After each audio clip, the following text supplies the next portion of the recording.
A continuación vamos a ver la resolución del problema 12 de la guía 8 de propiedades coligativas. Antes de empezar, siempre conviene, que ahora lo vamos a ver, hacer como una recopilación esquemática de todos los datos que podemos recabar del enunciado, de manera tal de quizás hallar de una forma más visual el camino para poder arribar al resultado de lo que nos está pidiendo el ejercicio, ¿sí? Ahora, a medida que los vayamos resolviendo, vamos a ver a lo que yo me refiero con esto. Bueno, este ejercicio dice: se disolvieron 40 gramos de un soluto X no volátil, ¿sí?, que no se asocia ni se disocia. Fíjense que nos está diciendo que este soluto en este solvente tiene asociado un alfa, que era el grado de asociación o de disociación, nulo. ¿Estamos? Bueno, este soluto a su vez está disuelto en 580 gramos de acetona. Fíjense que nos da la masa del solvente en el que está disuelto el soluto y nos da la fórmula química del solvente, de manera tal que nos está dando de una forma quizás un poco más escondida el dato del peso molecular del solvente, que después vamos a ver, si lo necesitamos, cómo lo vamos a utilizar. Bueno, nos dice que de esta solución se obtiene una presión de vapor de 0,27 atmósferas. Y fíjense que aquí estamos usando en simbología P sub 1, ¿sí? Recordemos que para soluciones binarias solemos nombrar con el número 1 al solvente o al componente mayoritario de la solución, y el 2 lo reservamos para el soluto, ¿sí? Fíjense que en este caso, como el solvente es volátil y el soluto no lo es, nos estamos refiriendo a la presión de vapor de esta solución, está dada por la acetona que se encuentra en solución. Y esa es la nomenclatura que vamos a utilizar. Bueno, a su vez, en otra solución totalmente diferente, se disuelven 90 gramos de esta misma sustancia, de este mismo soluto X, en 500 gramos de benceno. Una vez más nos da el dato del peso molecular escondido en la fórmula química, y se obtuvo de esta solución una temperatura de fusión de menos 14,3 grados centígrados. Fíjense, una vez más, la nomenclatura que usamos para anotar esta propiedad de la solución. Fíjense que usamos el T sub F, nos estamos refiriendo que es la temperatura del benceno en la solución, ¿sí? No usamos el supracero, que después vamos a ver cómo que nos los da de dato, y solo lo estamos usando así como tal, T sub F, ¿sí?, para indicar que es nuevamente la temperatura de fusión del benceno en la solución. Bueno, nos dice, sabiendo que X en el benceno forma pentámeros, ¿sí?, nos pide que calculemos el grado de asociación. Si nos dice que forma pentámeros, vamos a hablar de un alfa de asociación. Nos pide que lo calculemos para el X en el benceno. A su vez, nos dice que las soluciones de X son ideales en ambos solventes. Bueno, fíjense ahí en el esquemita, decimos que si forma pentámeros, el factor nu vale 5, ¿está? Que ustedes ya esto lo estuvieron trabajando muy bien en teoría. Bueno, los datos auxiliares que nos da el enunciado es la presión de vapor de la acetona, que es 0,30 atmósferas. Fíjense que ahí ya usamos el supracero para indicar que es la presión de vapor de la acetona, le hace el numerito 1, es decir, para el solvente, y supracero para decir que es la acetona al estado puro. Por supuesto, a esta temperatura en que se disuelve el soluto X, ¿no? Bueno, por otra parte, nos da la temperatura de función del benceno puro, que es 5 grados centígrados, y el delta H molar de fusión también de este solvente de benceno en calorías por mol. No nos olvidemos que nos está diciendo que las soluciones de X son ideales en ambos solventes, por lo tanto, el Bierrum lo tenemos que considerar igual a la unidad, tanto para la solución de la izquierda como para la de la derecha.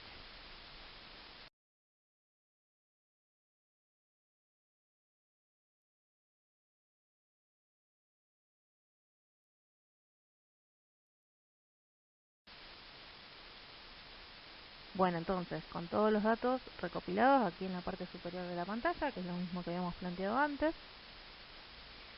tenemos que calcular el alfa. ¿De dónde vamos a sacar esta información del grado de asociación de X en benceno? Bueno, el comportamiento que va a tener X en benceno, la información esta de la cual podemos obtener cuantitativamente el valor de alfa, es a través de el cálculo del coeficiente I de Van 't Hoff, ¿sí?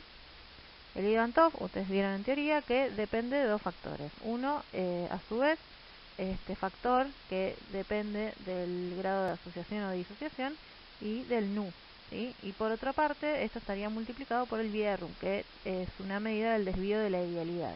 Nosotros vimos que podemos considerar el Bierrum para esta y la solución anterior, la de la izquierda, como 1, ¿sí? Por lo tanto, el Ivanov va a estar dado por este factor que depende del grado de asociación en este caso y del nu, que ustedes ya lo han visto que para absolutos que se asocian es igual a alfa sobre nu más 1 menos alfa. Y recordemos que el nu vale 5. Por lo tanto, si conocemos el i, vamos a poder conocer el alfa. Ahí está de vuelta copiado arriba en la fórmula de descenso crioscópico. Y fíjense, ¿qué necesitamos saber para poder conocer el i y por ende conocer el alfa? Necesitamos conocer el descenso crioscópico, que fíjense, conocemos la temperatura de fusión del benceno en estado puro y la temperatura de fusión del benceno en la solución. Por otra parte, necesitamos conocer Kc y la molalidad del soluto en este solvente. Vamos por parte. Kc, es decir, la constante crioscópica. No la tenemos de dato, pero ustedes vieron en la teoría una fórmula que les permite calcular esta constante crioscópica a partir de propiedades exclusivas del solvente.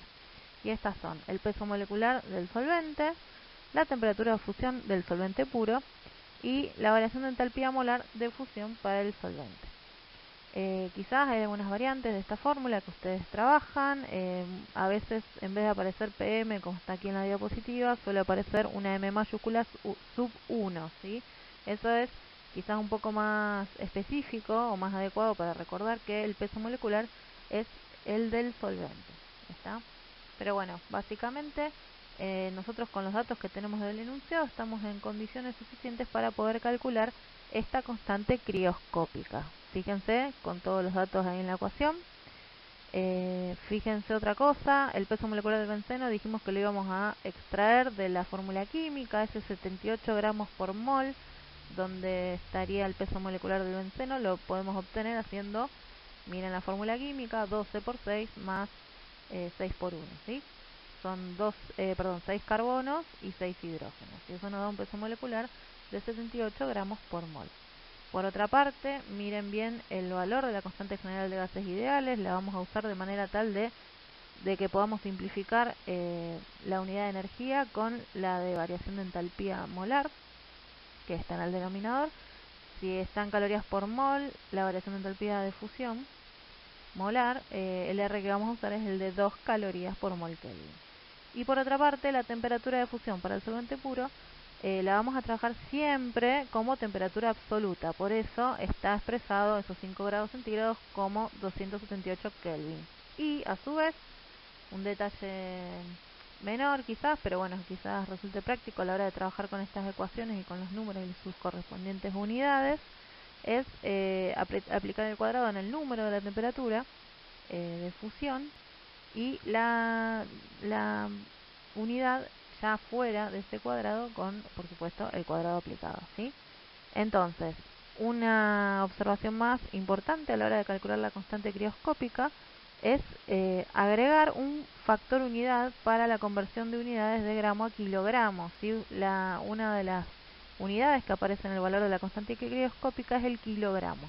Y fíjense que esta unidad de masa está dada por el peso molecular, que está en gramos por mol. Entonces nosotros necesitamos convertir ese gramo en kilogramo. Y fíjense, factor unidad, ponemos el gramo abajo, el kilogramo arriba y los números que ustedes mejor recuerden. Siempre es mejor, un kilogramo equivale a 1000 gramos y queda ese factor unidad como está en la diapositiva. Entonces ahora empezamos a simplificar. Fíjense, gramo se va con gramo, las calorías se van entre sí porque usamos el R adecuado. El mol a la menos 1 se va arriba y abajo entre el R y el delta H de fusión molar. Los Kelvin, fíjense, se va al Kelvin a la menos 1 con el cuadrado del Kelvin, que quedaría entonces un Kelvin en la fórmula de la constante crioscópica. Y esto nos da finalmente un valor de 4,9 kilogramos Kelvin mol. O kilogramo grado centígrado mol, que es exactamente lo mismo. Mol a la menos 1, perdón. ¿Está?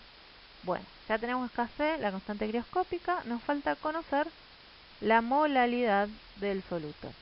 Esto ustedes lo pueden trabajar por regla de 3 o por fórmula, como está acá en la diapositiva. Trabajenlo de la forma que les resulte más cómoda. Yo solo se lo pongo de esta manera.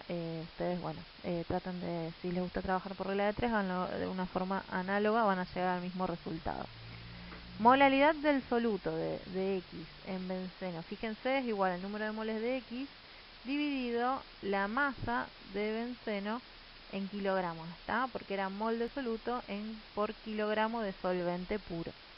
Entonces, la masa del soluto X la tenemos, no tenemos el peso molecular, ¿sí? O sea que necesitamos conocer el peso molecular para poder conocer los moles que están representados en esos 90 gramos de soluto X, ¿sí?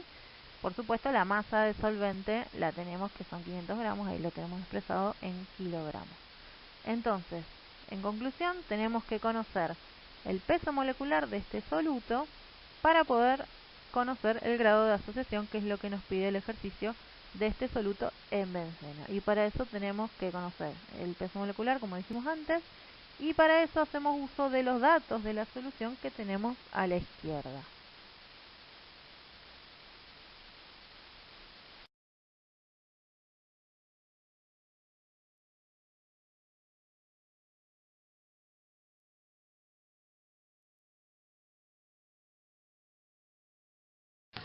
Bueno, entonces ahora, ¿cómo obtenemos el valor de peso molecular de X? A partir de la solución de la izquierda, ¿sí? La del soluto X en el solvente acetona.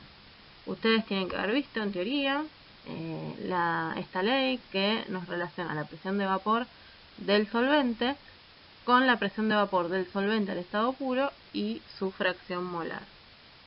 Si despejamos de aquí, fíjense que para nosotros es dato la presión de vapor de la acetona en la solución y la presión de vapor de la acetona en estado puro. Por ende, podemos calcular el valor de la fracción molar de la acetona en la solución, que no es más ni menos que el número de moles de acetona sobre el número de moles totales. Y fíjense, en este caso, el número de moles totales va a estar dado por el número de moles de la acetona más el número de moles del soluto X, que como no se asocia ni disocia, es igual a lo que hubiera sido su masa dividido el peso molecular, ¿sí? Entonces, si conocemos el número de moles del soluto X y sabiendo que se utilizaron 40 gramos de este soluto en la solución, podemos despejar su peso molecular. Pero bueno, no nos adelantemos, vamos por partes. ¿Cómo obtenemos en una primera instancia entonces el número de moles del soluto X, que no se asocia ni se disocia en este solvente? Por supuesto, conociendo la fracción molar de la acetona en la solución y el número de moles de acetona, que fíjense que, como el enunciado nos dice, se trabaja en 580 gramos de acetona, dividiéndolo por el peso molecular, que viene a ser 12 por 3 más 6 por 1 más 16, nos da un valor de 58 gramos por mol. Entonces el número de moles de acetona es 10. Y eso lo ponemos dentro de la formulita y trabajando se despeja que el número de moles de X de nuestro soluto es 1,1 periódico, ¿sí? Este detalle de expresárselos aquí en la presentación de forma periódica es más que nada para que vean al final no vamos a arribar a un resultado idéntico al que tienen en la respuesta en la guía. Eso tiene que ver con una cuestión de arrastre de decimales. El valor que vamos a obtener en esta presentación para el alfa final viene del arrastre de no recuerdo bien, pero es una buena cantidad de cifras significativas que partimos desde acá, desde el 1,1 periódico. Si en vez de usar 1,1 es un 1,1 con muchos números dentro de la calculadora. Bueno, en fin, tenemos entonces el número de moles del soluto X, podemos calcular su peso molecular. Y aquí podemos usar regla de 3, pueden usar fracción, lo que ustedes quieran. Pero bueno, básicamente ustedes saben que trabajaron con 40 gramos de soluto X y esto está representado como 1,1 periódico de moles. Entonces, un mol, ¿cuánta masa representa? Y ahí tenemos el dato del peso molecular que nos da 36.